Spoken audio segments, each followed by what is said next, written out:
اللہ الرحمن الرحیم۔ ہم آج کے اس وقت میں سرکار دو عالم صلی اللہ علیہ وسلم کی تبلیغ کا انداز اور تبلیغ کے متعلق پڑھیں گے کہ ہم نے پڑھا کہ آپ صلی اللہ علیہ وسلم پر غار حرا میں پہلی وحی اتری جس وقت آپ کی عمر مبارک 40 سال کی ہو چکی تھی، اور آپ پر پہلی وحی سورہ اقرا کی پہلی چند آیتیں نازل ہوئی۔ پھر اس کے بعد کچھ دنوں تک وحی نازل نہیں ہوئی، آپ بس غار حرا تشریف لے جاتے رہے۔ چند روز تک آپ صلی اللہ علیہ وسلم پر کوئی وحی نازل نہ ہوئی، اس کو زمانہ فترت کہتے ہیں۔ زمانہ فترت اس کو کہتے ہیں کہ آپ صلی اللہ علیہ وسلم پر کئی دنوں تک جو وحی نازل نہیں ہوئی، تو اس زمانے کو زمانہ فترت کہتے ہیں۔ آخر ایک روز آپ غار حرا سے گھر کو تشریف لے جا رہے تھے، آپ نے پھر اسی فرشتے کو دیکھا، یعنی جبرائیل کو دیکھا۔ آپ صلی اللہ علیہ وسلم اس کو دیکھ کر پھر سہم گئے، گھر آ کر کپڑا اوڑھ کر لپیٹ گئے۔ آپ صلی اللہ علیہ وسلم کے کانوں پر یہ پرجلال آواز آئی، یا ایھا المدثر قم فانذر وربک فکبر وثیابک فطہر والرجز فہجر، اے چادر میں لپٹے ہوئے اٹھ، لوگوں کو عذاب الہی سے ڈرا، اپنے رب کی بڑائی بیان کر، پاک دامنی اختیار کر، نجاست یعنی شرک و بدی سے جدائی اختیار کر۔ اس کے بعد وحی کا سلسلہ برابر جاری رہا۔ ایک روز حضرت جبرائیل علیہ السلام رسول اللہ صلی اللہ علیہ وسلم کو پہاڑ کے دامن میں لے گئے اور آپ صلی اللہ علیہ وسلم کے سامنے خود وضو کیا۔ رسول اللہ صلی اللہ علیہ وسلم نے بھی اسی طرح وضو کیا، پھر جبرائیل علیہ السلام نے نماز پڑھائی۔ آپ صلی اللہ علیہ وسلم نے تبلیغ توحید کا حکم پاتے ہی تبلیغ کا حکم شروع کر دیا۔ لوگوں کو شرک سے باز رکھنے، توحید الہی کی طرف بلانے کا کام اول آپ صلی اللہ علیہ وسلم نے اپنے گھر ہی سے کیا تھا، کیونکہ ابھی اپنے گھر والوں کو ہی اور اپنے رشتہ داروں کو چھپ کر ہی دعوت کرنے کا یعنی تبلیغ کرنے کا حکم ہوا تھا، اعلانہ تبلیغ کرنے کا بھی حکم نہیں ہوا تھا۔ تو اور حکمت بھی یہی تھی کہ آپ اعلانہ تبلیغ و اشاعت اسلام کا امر نہ کیا جائے، تاکہ اول ہی سے لوگ آپ سے نفرت کرنے والے ہو جائے۔ چنانچہ حضرت صلی اللہ علیہ وسلم نے ابتداءً دعوت اسلام اپنے جان پہچان کے لوگوں میں اور ان شخصوں میں شروع کی جن پر آپ صلی اللہ علیہ وسلم کو اعتماد تھا، یا آپ فراست کے ذریعے ان میں خیر و صلاح کے آثار دیکھتے تھے۔ اس طریقے پر سب سے پہلے زوجہ محترمہ، زوجہ مطہرہ حضرت خدیجہ رضی اللہ عنہا کو آپ صلی اللہ علیہ وسلم نے اسلام کی دعوت دی، اور اس کے بعد یعنی حضرت خدیجہ سب سے پہلے آپ پر ایمان لائی۔ سیدنا علی بن طالب اور سیدنا زید بن حارثہ بھی پہلے ہی دن آپ صلی اللہ علیہ وسلم پر ایمان لے آئے، یہ سب آپ کے گھر کے آدمی تھے۔ سیدنا ابو بکر بن ابو قحافہ بھی، جو آپ صلی اللہ علیہ وسلم کے جگری دوست تھے، پہلے ہی دن آپ صلی اللہ علیہ وسلم پر ایمان لے آئے۔ ان سے پہلے ایمان لانے والوں میں ایک آپ کی بیوی اور ایک آپ کے چچا بھائی اور ایک آپ کے آزاد کردہ غلام اور ایک آپ کے خالص و مخلص دوست تھے۔ ظاہر ہے کہ یہ سب کے سب آپ صلی اللہ علیہ وسلم کے اخلاق و خصائص سے اور عادتوں سے بخوبی واقف تھے، اور آپ صلی اللہ علیہ وسلم کی زندگی کا کوئی پہلو ان سے پوشیدہ اور چھپا ہوا نہیں تھا۔ ان سب کا سب سے پہلے ایمان لانا آپ صلی اللہ علیہ وسلم کے صداقت و راست بازی یعنی سچائی کی ایک زبردست دلیل ہے۔ آپ صلی اللہ علیہ وسلم نے ابتداءً اپنی تعلیم کی تبلیغ نہایت خاموشی کے ساتھ اپنے رشتہ داروں اور دوستوں تک محدود رکھی۔ تبلیغ اسلام کے لیے اس اولین عہد میں سب سے زیادہ حضرت ابوبکر صدیق رضی اللہ عنہم نے نمایاں خدمات انجام دی۔ سیدنا ابوبکر رضی اللہ عنہ کا رسوخ اور حلقہ احباب قریش میں بہت وسیع تھا۔ ان کے اثر اور ترغیب سے سیدنا عثمان بن عفان اور طلحہ بن عبید اللہ، سیدنا سعد بن وقاص، سیدنا عبد الرحمن بن عوف، سیدنا زبیر بن عوام رضی اللہ عنہم ایمان لے آئے، پھر سیدنا ابو عبیدہ بن جراح، سیدنا ابو سلمہ، سیدنا عبد الاسد بن ہلال، سیدنا عثمان بن مظعون، سیدنا قدامہ بن مظعون، سیدنا سعید بن زید، سیدنا فاطمہ بنت خطاب رضی اللہ عنہما جو حضرت عمر خطاب رضی اللہ عنہ کی بہن ہے اور حضرت سعید رضی اللہ عنہ کی بیوی بھی ہے، دائرۂ اسلام میں داخل ہو گئے۔ ان کے بعد سیدنا سعد بن وقاص کے بھائی سیدنا عمیر، سیدنا عبداللہ بن مسعود، سیدنا جعفر بن ابی طالب ایمان لے آئے اور مسلمانوں کی ایک چھوٹی سی جماعت تیار ہو گئی جس میں عورت اور مرد، جوان، بوڑھے، بچے شامل تھے۔ مشرکین کے خوف سے مسلمان مکے کے باہر پہاڑ کی گھاٹی میں جا کر نماز ادا کرتے تھے۔ 3 سال تک اسلام کی تبلیغ اس طرح چپکے چپکے ہوتی رہی اور لوگ دھیرے دھیرے شرک و بت پرستی سے بیزار ہو کر اسلام میں داخل ہوتے رہے۔ اس 3 سال کے عرصے میں قریش کی ہر مجلس، ہر صحبت میں اس نئے دین کا چرچا اور تذکرہ ہوتا تھا۔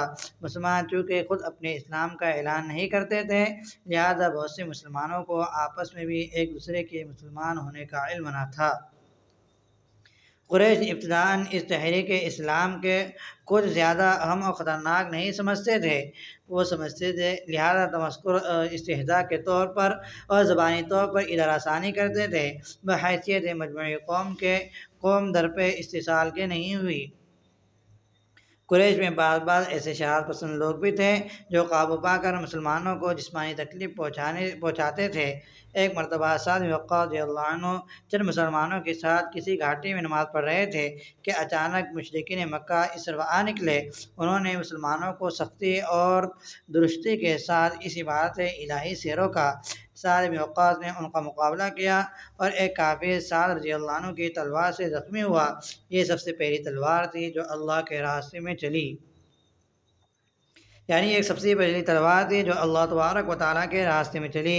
ایک مرتبہ رسول اللہ صلی اللہ علیہ وسلم اور سیدنا علی کسی گھاٹی میں نماز پڑھ رہے تھے، اتفاقاً ابو طالب اس طرف آ نکلے اور خاموش کھڑے ہو کر دیکھتے رہے۔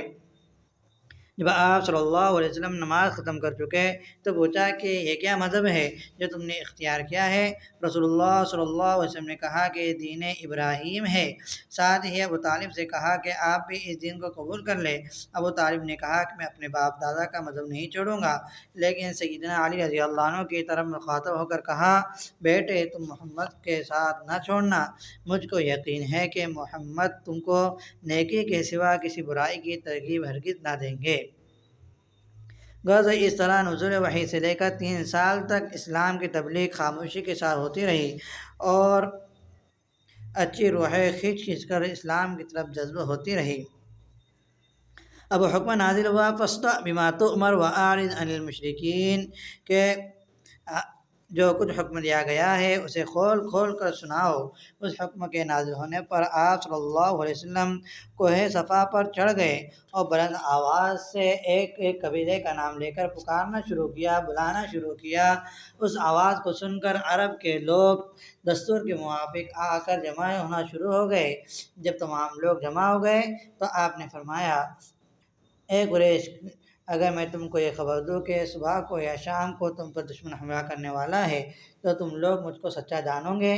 سب نے ایک زبان ہو کر کہا، ہم نے ہمیشہ آپ کو صادق قول یعنی سچا پایا ہے۔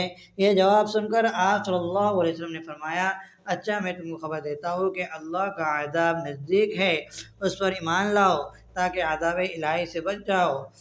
یہ سنتے ہی تمام قریش ہنس پڑے۔ ابو لہب نے کہا کہ تجھ پر ہلاکت ہو، کیا تو نے اس کے لیے ہم کو جمع کیا تھا؟ اس کے بعد مجمع منتشر ہو گیا اور لوگ اپنے اپنے گھر کو باتیں بناتے ہوئے چلے آئے۔ ابو لہب کے اٹھتے ہی تبت یدا ابی لہب نازل ہوئی اور چند دن کے بعد وَأَنذِرْ عَشِيرَتَكَ الْأَقْرَبِينَ یعنی قریبی رشتہ داروں کو ڈراؤ، یہ آیت نازل ہوئی۔ آپ صلی اللہ علیہ وسلم نے علی رضی اللہ عنہ کو حکم دیا کہ ایک ضیافت کا، مہمان نوازی کا انتظام کرو، چنانچہ انہوں نے اس کا انتظام کیا اور آپ صلی اللہ علیہ وسلم نے اپنے قریبی رشتہ دار کو دعوت دی۔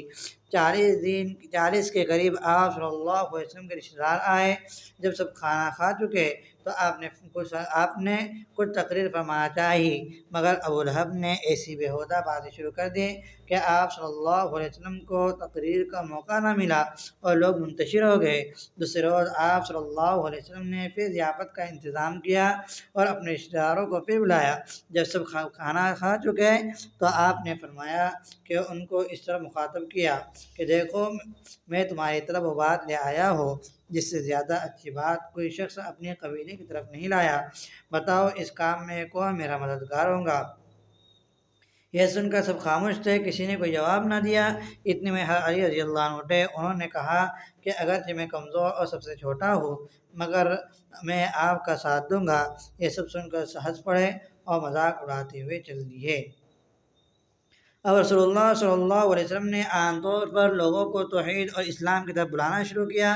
اس زمانے میں آپ صلی اللہ علیہ وسلم پر آپ کی کمزور اور چھوٹی سی جماعت پر مصائب کا، عام مصیبتوں کا نزول شروع ہوا۔ مجلسوں میں، بازاروں میں، نشست گاہوں میں، لوگوں کے گھر گھر جا کر آپ صلی اللہ علیہ وسلم توحید کی خوبی سمجھاتے اور بتوں کی پوجا سے منع کرتے۔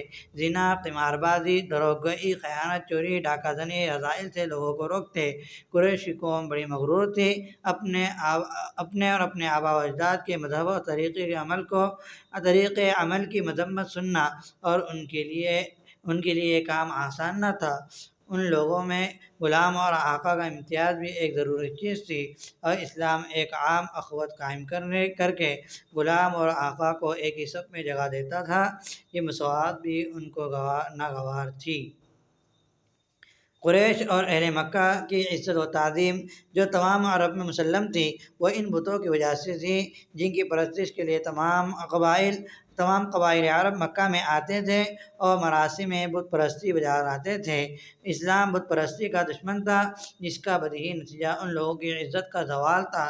بڑے بڑے سردار اور عزت والے لوگ یہ کسی طرح گوارا نہیں کر سکتے تھے کہ رسول اللہ صلی اللہ علیہ وسلم کا رسول اور نبی مان کر اپنی سرداری کے مقام سے دستبردار ہو جائے اور آپ صلی اللہ علیہ وسلم کی اطاعت کا بوجھ اپنی گردن پر رکھے۔ قریش کے اکثر قبائل بنو ہاشم سے عداوت رکھتے تھے، اس لیے وہ گوارا نہیں کر سکتے تھے کہ ایک حریف اور دشمن قبیلے کے شخص کو نبی مان کر اس کی اطاعت کرے۔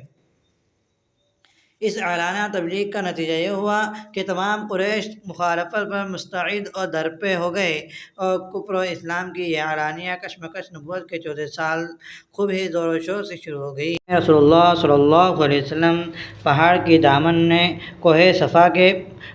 دامن میں ارقم بن ارقم کے مکان کو بطور اسلامی درسگاہ کے استعمال فرمانا شروع کیا۔ اس مکان میں ہر نیا اسلام میں داخل ہونے والا شخص آتا اور اسلامی تعلیم سے آگاہ ہوتا۔ اس مکان میں ہر وقت مسلمانوں کا مجمع رہنے لگا۔ رسول اللہ صلی اللہ علیہ وسلم اسی دار ارقم میں لوگوں کو اسلام سکھاتے اور یہیں مل کر سب نماز ادا کرتے تھے۔ 3 سال یعنی نبوت کے 6 سال تک آپ صلی اللہ علیہ وسلم کی قیام گاہ اور اسلامی دار الصدر یہی دار ارقم رہا۔ ان 3 سالوں میں جو لوگ مسلمان ہوئے ان کا مرتبہ بھی اول المسلمین کے برابر سمجھا جاتا ہے۔ دار ارقم میں مسلمان ہونے والوں کی فہرست میں سیدنا عمر بن خطاب رضی اللہ عنہ آخری شخص ہے۔ ان کے مسلمان ہونے پر مسلمانوں کو بڑی تقویت پہنچی اور مسلمان دار ارقم سے باہر نکلے۔ قریش نے جب رسول اللہ صلی اللہ علیہ وسلم اور ان کی جماعت کا استئصال یعنی جڑ سے اکھاڑنا ضروری سمجھا تو ایذا رسانی، تکلیف پہنچانے کے نئے طریقے ایجاد کیے۔ ایمان لانے والے اور مسلمان ہونے والوں میں کچھ غلام تھے، کچھ ایسے تھے جو قبیلے کا زور اور رشتہ داروں کی جماعت نہ رکھنے کے سبب بہت ہی کمزور سمجھے جاتے تھے۔ ایسے لوگوں کو اسلام سے مرتد بنانے کے لیے جسمانی تکلیفیں شروع کی گئی۔ جو لوگ کسی قبیلے سے تعلق رکھتے تھے ان کو عام لوگوں کا ایذا تکلیف پہنچانا اس لیے اندیشہ ناک تھا کہ کہیں ان کے قبیلے والے حمایت پر نہ کھڑے ہو۔ ان کے رشتہ داروں کو آمادہ کیا کہ وہ خود اپنے مسلمان ہونے والے رشتہ دار کو سزا دے کر ایذا دے کر مرتد بنائے اور اسلام سے پھرائے۔ مسلمانوں کا مذاق اڑانے، ان کو برا بھلا کہنے کے لیے عام طور پر تیاری کی گئی، دوسروں کو اسلام میں داخل ہونے کی جرأت نہ رہے تو ایسے کام انجام دیے گئے۔ ادھر رسول اللہ صلی اللہ علیہ وسلم نے اسلام کی علانیہ تبلیغ شروع کی، ادھر قریش نے پوری سرگرمی کے ساتھ مخالفت پر کمر باندھی۔ سیدنا بلال رضی اللہ عنہ امیہ بن خلف کے غلام تھے۔ ان کے اسلام لانے کا حال معلوم ہوا تو امیہ بن خلف نے ان کو قسم قسم کی تکلیفیں دینی شروع کی۔ گرم ریت پر لٹا کر چھاتی کے اوپر گرم پتھر رکھ دیا جاتا، مشقیں باندھ کر کوڑوں سے پیٹا جاتا، بھوکا رکھا جاتا، گلے میں رسی باندھ کر لڑکوں کے سپرد کیا جاتا کہ وہ شہر مکہ کے گلی کوچوں میں، شہر کے باہر پہاڑوں میں لیے پھرتے اور مارتے پیٹتے تھے۔ ان تمام تکلیفوں اور ایذا رسانیوں کو بلال رضی اللہ عنہ برداشت کرتے اور احد کا نعرہ لگاتے۔ سیدنا عمار اپنے والد یاسر اور اپنی والدہ سمیہ کے ساتھ مسلمان ہو گئے تھے۔ ابو جہل نے ان کو گونا گو عذاب پہنچاتا تھا۔ سیدنا سمیہ کو ظالم ابو جہل نے نہایت بے دردی سے نیزہ مار کر شہید کر دیا۔ سیدنا زبیر رضی اللہ عنہ کو ابو جہل نے اس قدر مارا کہ مارتے مارتے اندھا کر دیا۔ گرد بہت سے غلام اور لونڈیاں تھیں جن کو ایسی سخت شدید سزائیں دی گئی کہ ان کے تصور سے بدن کے رونگٹے کھڑے ہو جاتے ہیں، مگر اسلام اسی زبردست طاقت کا نام ہے کہ سخت دل کفار کو کسی بھی مرتد بنانے میں کامیاب نہ ہوئے۔ سخت دل کفار کسی کو مرتد بنانے میں کامیاب نہ ہوئے۔ سیدنا عثمان بن عفان قبیلے بنو امیہ کے ایک امیر آدمی تھے۔ مسلمان ہونے کے سبب ان کے چچا نے ان کو رسیوں سے باندھ کر خوب پیٹا اور قسم قسم کی تکلیفیں پہنچائی۔ سیدنا زبیر بن عوام رضی اللہ عنہ کو ان کا چچا چٹائی میں لپیٹ کر ان کے ناک میں دھواں دیا کرتا تھا۔ سیدنا ابو ذر غفاری رضی اللہ عنہ کو قریش نے قرآن پڑھتے ہوئے سن کر اس قدر مارا کہ مارتے مارتے بے ہوش کر کے زمین پر ڈال دیا۔ قریب تھا کہ ان کو جان سے مار ڈالتے، مگر سیدنا عباس بن عبد المطلب نے قریش کو یہ کہہ کر روکا کہ یہ شخص اس قبیلے بنو غفار کا ہے۔ تمہارے تجارتی قافلوں کے راستے میں جو قبیلے غفار آباد ہے وہ تمہارے ناک میں دم کر دے گا اور تمہاری تجارت کو، بزنس کو روک دے گا۔ سیدنا عبداللہ بن مسعود کو بھی اس طرح صحن کعبہ میں مارتے مارتے بے ہوش کر دیا۔ سیدنا خباب بن ارت کو طرح طرح کی تکلیفیں دی۔ ایک مرتبہ دہکتے ہوئے انگاروں زمین پر بچھا کر ان کو انگاروں پہ چت لٹا دیا۔ ایک شخص ان کی چھاتی پر بیٹھ گیا کہ کروٹ نہ بدل سکے۔ ان کی کمر کی تمام کھالیں اور گوشت جل کر کباب ہو گیا۔ بعض صحابہ کو گائے یا اونٹ کے کچے چمڑے میں لپیٹ کر باندھ کر ڈال دیتے، بعض کو لوہے کی زیرہ پہنا کر جلتی ہوئی آگ اور جلتے ہوئے انگاروں پر ڈال دیتے۔ رسول اللہ صلی اللہ علیہ وسلم خانہ کعبہ میں نماز پڑھ رہے تھے کہ عقبہ بن ابی معیط نے آپ صلی اللہ علیہ وسلم کے گلے میں چادر ڈال کر اس قدر کھینچا کہ آپ کا دم رکنے لگا۔ سیدنا ابوبکر رضی اللہ عنہ کو خبر ہوئی تو آپ دوڑے ہوئے آئے اور آپ کو اس کے شر سے بچایا اور قریش سے مخاطب ہو کر کہا کہ اتقتلون رجلا ان یقول ربی اللہ، کیا تم ایسے شخص کو قتل کر رہے ہو اس لیے قتل کرتے ہو کہ وہ کہتا ہے کہ میرا رب اللہ ہے؟ کفار نے رسول اللہ صلی اللہ علیہ وسلم کو چھوڑ دیا، مگر سیدنا ابوبکر رضی اللہ عنہ کو لپٹ پڑے اور خوب زد و کوب کی اور خوب مارا، یہاں تک کہ ابوبکر صدیق رضی اللہ عنہ زخمی ہو گئے۔ ایک مرتبہ صحن کعبہ میں قریش نے آپ صلی اللہ علیہ وسلم کو گھیر لیا اور آپ کی شان میں گستاخی سے پیش آنا چاہا۔ سیدنا حارث بن ابی حالہ جو کہ خدیجہ رضی اللہ عنہا کے پہلے شوہر کے بیٹے تھے کو خبر ہوئی تو دوڑے ہوئے آئے اور آپ کو اشرار کے ہجوم سے شرارت سے بچانا چاہا تو کفار نے سیدنا حارث کو وہیں شہید کر دیا، مگر آپ صلی اللہ علیہ وسلم پر دست درازی کی ان کو جرأت نہ ہو سکی۔ آپ صلی اللہ علیہ وسلم کے راستے میں جہاں سے آپ صلی اللہ علیہ وسلم رات کے وقت گزرنے والے ہوتے کانٹے بچھا دیے جاتے۔ آپ صلی اللہ علیہ وسلم کو اس سے اذیت پہنچتی۔ ایک مرتبہ رسول اللہ صلی اللہ علیہ وسلم کعبے کے صحن میں نماز پڑھ رہے تھے، قریش بھی وہاں بیٹھے تھے۔ ابو جہل نے کہا کہ فلاں مقام پر اونٹ ذبح کیا ہوا ہے، اس کی اوجڑی پڑی ہوئی ہے، کوئی اس کو اٹھا کر لائے، محمد صلی اللہ علیہ وسلم کے اوپر ڈال دے۔ یہ سن کر عقبہ بن ابی معیط اٹھا اور وہ اوجڑی اٹھا کر لایا۔ جب آپ صلی اللہ علیہ وسلم سجدے میں گئے تو آپ صلی اللہ علیہ وسلم کی پشت پر رکھ دی۔ نبی اکرم صلی اللہ علیہ وسلم کو توجہ اللہ میں خبر نہ ہوئی، مگر کفار ہنسی کے مارے لوٹے جا رہے تھے۔ سیدنا عبداللہ بن مسعود بھی وہاں موجود تھے، مگر کفار کا ہجوم دیکھ کر ان کو جرأت نہ ہوئی۔ اتفاقاً سیدنا فاطمہ الزہرا جو بچی تھی وہ آ گئی اور انہوں نے آگے بڑھ کر باپ کی پشت پر سے اس اوجڑی کو پرے سرکایا اور کفار کو برا بھلا کہا۔ رسول اللہ صلی اللہ علیہ وسلم کے مکان پر پتھر پھینکے جاتے تھے، گندگی وغیرہ بھی آپ کے گھر پر پھینکی جاتی تھی۔ ایک مرتبہ آپ صلی اللہ علیہ وسلم نے فرمایا، اے بنو عبد مناف، یہ اچھا ہمسائی کا حق ادا کر رہے ہو۔ آپ صلی اللہ علیہ وسلم کا نام کبھی شاعر رکھا جاتا، کبھی آپ کو ساحر جادوگر کہا جاتا، اور کبھی آپ کو کاہن کہتے اور کبھی آپ کو مجنون کا خطاب دیتے تھے۔ غرض کفار مکہ نے رسول اللہ صلی اللہ علیہ وسلم اور آپ کی جماعت کو تکلیف پہنچانے اور آپ صلی اللہ علیہ وسلم کے کام میں رکاوٹ پیدا کرنے میں کوئی کوتاہی نہیں کی۔ ادھر رسول اللہ صلی اللہ علیہ وسلم بھی پورے عزم و استقلال اور ہمت و جرأت کے ساتھ اپنے کام میں مصروف رہے۔ جب قریش کو اس امر کا یقین ہو گیا کہ ہماری کوششوں سے کوئی حسب منشا نتیجہ پیدا نہیں ہوا تو انہوں نے مجبوراً دوسرا پہلو اختیار کیا۔ قریش نے جماعوں کا مشورہ کیا اور عتبہ بن ربیعہ کو اپنی طرف سے پیغام دے کر رسول اللہ صلی اللہ علیہ وسلم کے پاس بھیجا۔ عتبہ رسول اللہ صلی اللہ علیہ وسلم کے پاس آیا اور نرمی کے ساتھ کہنے لگا کہ قریش نے عتبہ کو آپ صلی اللہ علیہ وسلم کے پاس بھیجا تو عتبہ آپ کے پاس آیا اور نرمی سے کہنے لگا کہ محمد صلی اللہ علیہ وسلم، تم شریف ہو، تمہارا خاندان بھی شریف اور معزز ہے، مگر تم نے قوم کے اندر فتنہ ڈال رکھا ہے۔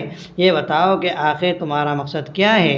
اگر تم کو مال و دولت کی خواہش ہے تو ہم تمہارے واسطے اس قدر مال جمع کیے دیتے ہیں کہ تم سب سے زیادہ مالدار ہو جاؤ گے۔ اگر تم کو حکومت اور سرداری کی خواہش ہے تو ہم سب تم کو اپنا سردار بنا لیتے ہیں، اور اگر تمہاری حکمت تسلیم کرنے کو تیار ہے اور اگر تم کو شادی کرنی منظور ہے تو ہم سب سے اعلیٰ گھرانے کی سب سے زیادہ حسین لڑکی سے تمہاری شادی کرا دیتے ہیں۔ اگر ان سب چیزوں کی خواہش ہے تو یہ سب چیزیں تمہارے لیے فراہم کر دیتے ہیں۔ تم اپنی دلی خواہش، دلی منشا صاف صاف بیان کرو، ہم تمہاری ہر خواہش پوری کرنے کو تیار ہیں۔ عتبہ جب اپنی تقریر ختم کر چکا تو رسول اللہ صلی اللہ علیہ وسلم نے جواباً سورہ حامیم سجدہ تلاوت فرمانی شروع کی، اور جب آپ صلی اللہ علیہ وسلم تلاوت کرتے ہوئے اس آیت پر پہنچے، فَإِنْ أَعْرَضُوا فَقُلْ أَنذَرْتُكُمْ صَاعِقَةً مِثْلَ صَاعِقَةِ عَادٍ وَثَمُودَ، تو عتبہ کے ترجمہ یہ ہے کہ پھر اگر یہ منہ پھیر لے تو کہہ دو کہ تم کو اسی چنگاڑ کے عذاب سے آگاہ کرتا ہوں جیسے عاد اور سمود پر چنگاڑ کا چیخ کا عذاب آیا تھا۔ تو عتبہ کا رنگ اڑ گیا۔ اس نے رسول اللہ صلی اللہ علیہ وسلم کے منہ پر ہاتھ رکھ کر کہا اور کہ ایسا نہ کہو۔ پھر آپ صلی اللہ علیہ وسلم نے سجدہ کیا اور سجدے سے فارغ ہو کر کہا کہ تم نے میرا جواب سن لیا۔ عتبہ وہاں سے اٹھا، قریش کے پاس آ کر کہا کہ میری رائے یہ ہے کہ اس شخص کو اس کے حال پر چھوڑ دو، تم بالکل غیر جانبدار ہو جاؤ۔ اگر یہ ملک عرب پر غالب آ گیا تو یہ تمہارا بھائی ہے، اس کی کامیابی تمہاری کامیابی ہوگی، اگر یہ تباہ ہو گیا تو تم سستے چھوٹ جاؤ گے۔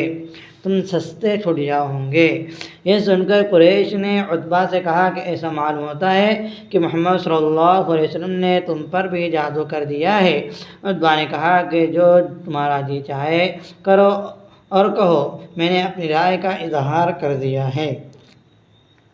جب عتبہ کی کوشش ناکام ثابت ہوئی تو عتبہ، شیبہ، ابو البختری، اسود، ولید، ابو جہل وغیرہ اشخاص کا ایک وفد ابو طالب کی خدمت میں پہنچا اور شکایت کی کہ تمہارا بھتیجا ہمارے بتوں کو برا بھلا کہنے سے باز نہیں آنا چاہتا ہے، تم اس کو سمجھاؤ اور اس حرکت سے اس کو باز رکھو۔ ابو طالب نے اس وفد کو معقول جواب دے کر ان کو توجہ دلائی کہ تم لوگ بھی تکلیف پہنچانے میں حد سے بڑھے جاتے ہو۔ اس روز سے ابو طالب کے پاس سے اٹھ کر چلے گئے، لیکن دوسرے روز مشورہ کر کر پھر پہنچے۔ ان کے آنے پر ابو طالب نے رسول اللہ صلی اللہ علیہ وسلم کو اپنے مکان پر ان کے سامنے بلایا اور آپ صلی اللہ علیہ وسلم کی موجودگی میں گفتگو شروع ہو گئی۔ قریش کے سردار نے وہی باتیں اس مجلس میں آپ صلی اللہ علیہ وسلم کے سامنے پھر پیش کی جو اس سے پہلے عتبہ تنہا حاضر ہو کر پیش کر چکا تھا۔ انہوں نے کہا کہ اے محمد صلی اللہ علیہ وسلم، ہم نے آپ کو اس وقت بعض ضروری باتوں کے لیے بلایا ہے۔ واللہ کوئی شخص اپنی قوم پر اتنی مشکلات نہیں لایا ہوگا جس قدر مشکلات میں تم نے قوم کو مبتلا کر دیا ہے۔ تم اپنے اس نئے دین کے ذریعے مال و دولت جمع کرنا چاہتے ہو تو ہم اتنا مال جمع کیے دیتے ہیں کہ کسی دوسرے کے پاس اتنا مال نہ ہو۔ اگر تم عزت و شرافت کی خواہش ہے تو ہم تم کو اپنا سردار تسلیم کیے دیتے ہیں۔ اگر حکومت و سلطنت کی خواہش ہے تو تم کو ملک عرب کا بادشاہ بنانے کے لیے تیار ہے۔ اگر تم کو کوئی جن یا عاصف جادو دکھائی دیتا ہے تو اس کے اثر سے تم اس کے اثر سے ایسی باتیں کرتے ہو تو ہم اپنے کاہنوں اور حکیموں کے ذریعے علاج کرانے کو تیار ہے۔ آپ صلی اللہ علیہ وسلم نے یہ باتیں سن کر جواباً قرآن کریم کی چند آیات تلاوت فرمائی اور کہا کہ اللہ تعالیٰ نے مجھ کو تمہاری طرف اپنا رسول بنا کر بھیجا ہے۔ میں نے اللہ تعالیٰ کے احکام کو تم تک پہنچا دیے ہیں۔ اگر تم میری تعلیمات کو قبول کرو گے تو تمہارے لیے دین و دنیا کی بہتری کا سبب ہوں گا، اور اگر انکار پر اصرار کرو گے تو خدا تعالیٰ کے حکم کا انتظار کرو کہ خدا تمہارے لیے کیا حکم صادر فرماتا ہے۔ یہ سن کر کفار نے کہا کہ اچھا، اگر تم اللہ تعالیٰ کے رسول ہو تو ان پہاڑوں کو ملک عرب سے ہٹا دو اور ریگستان کو سبزہ بنا دو، ہمارے باپ دادوں کو زندہ کر دو، انہیں قصیب انقلاب کو زندہ کرو۔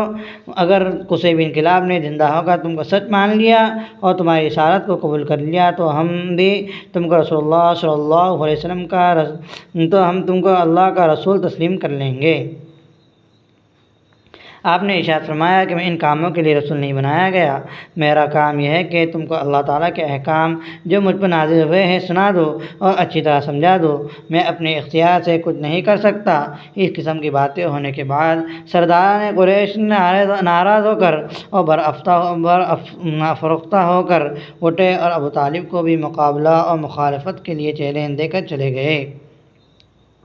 سرداران قریش کے چلے جانے کے بعد ابو طالب نے رسول اللہ صلی اللہ علیہ وسلم سے کہا، بھتیجے، میں بوڑھا ہو گیا ہوں اور میں اپنے اندر قریش کے مقابلے کی طاقت نہیں پاتا، تم مجھے ایسی محنت میں مبتلا نہ کرو جو میری طاقت اور استطاعت سے بڑھ کر ہو۔ مناسب ہے کہ تم اپنے دین کا اعلان اور بتوں کی اعلانیہ برائیاں بیان کرنا چھوڑ دو۔ آپ نے یہ سن کر فرمایا، چچا میرے دائیں ہاتھ پر سورج اور بائیں ہاتھ پر چاند رکھ دے، تب بھی میں اپنے کام سے نہیں باز آنے والا، میں نہیں رکوں گا۔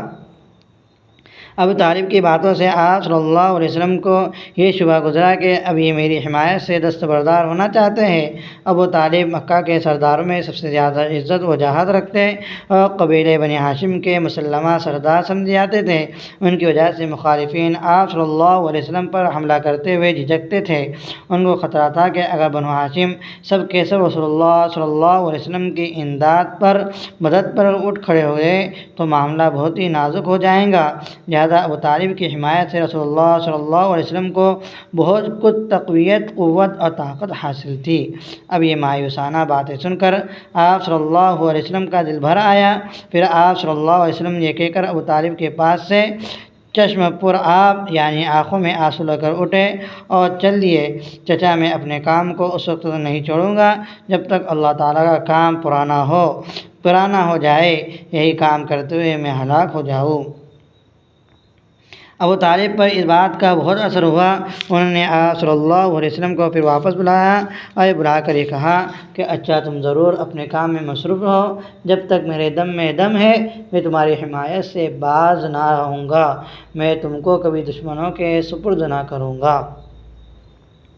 تو ہم نے آپ صلی اللہ علیہ وسلم کو نبوت ملنے کے بعد آپ صلی اللہ علیہ وسلم کے چھپ کر یعنی رشتہ داروں میں تبلیغ کرنے، اور پھر علانیہ یعنی کھلم کھلا تبلیغ کرنے، اور اس کے بعد قریش کے تکلیف دینے، مسلمان جو اسلام لا لیے ہیں ان کو تکلیف دینے، اور اس کے بعد ہم نے عتبہ کا آپ کو لالچ دینے، پھر قریش مکہ کا ابو طالب کے سامنے لالچ دینے، اس کے متعلق پڑھا ہے۔ انشاءاللہ تعالی ہم آئندہ کل حبشہ کی ہجرت کہ مسلمانوں نے حبشہ کی جانب جو ہجرت کی تھی اس کے ہجرت کے اور آپ صلی اللہ علیہ وسلم کے محاصرے یعنی شعب ابی طالب میں قید ہو جانے کے متعلق پڑھیں گے انشاءاللہ تعالی۔